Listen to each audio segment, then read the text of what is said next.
Welcome to sign life. இன்றைக்கி கிராமத்து முறையில் சூப்பர் சுவையான எறா புளி குழம்பு தான் ரெடி பண்ணியிருந்தேன். வாங்க எப்படி செய்யலாம்னு பார்க்கலாம். அதுக்கு ஒரு பாத்திரத்தில் 2 குழிக்கரண்டி எண்ணெய் ஊற்றிக்கோங்க. எண்ணெய் காஞ்ச உடனே கடுகும் வெந்தயமும் போட்டு நல்லா பொரிய விடுங்க. பொரிஞ்சு வந்த உடனே 2 பெரிய சைஸ் வெங்காயத்தை சின்ன சின்னதாக கட் பண்ணி வச்சுருக்கேன். அதை போட்டு நல்லா வதக்கி எடுங்க. அப்புறம் 5 பல் பூண்டு நசுக்கி போடுங்க. நசுக்கி போட்டால் தான் டேஸ்ட் அதிகமாக இருக்கும்.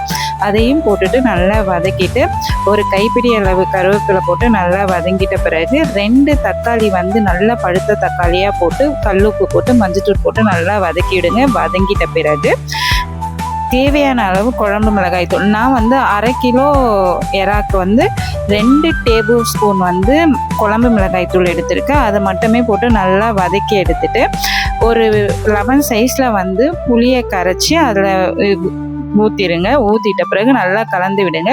குழம்புக்கு தேவையான தண்ணியும் மிக்ஸ் பண்ணி நல்லா கொதிக்க விடுங்க. ஒரே ஒரு கொதி வந்துட்ட பிறகு எறாவை போட்டிங்கன்னா ரப்பர் மாதிரிலாம் வராது, நல்லா அழகாக வெந்து சாஃப்டாக வரும் எறா.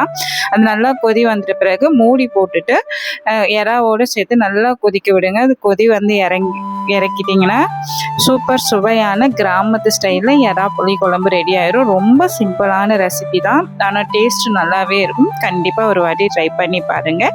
அப்படியே நம்ம வீடியோஸ்லாம் பிடிச்சிருந்தா சப்ஸ்கிரைப் பண்ணிடுங்க. அடுத்த வீடியோவில் சந்திப்போம். தேங்க்ஸ் ஃபார் த வாட்சிங்.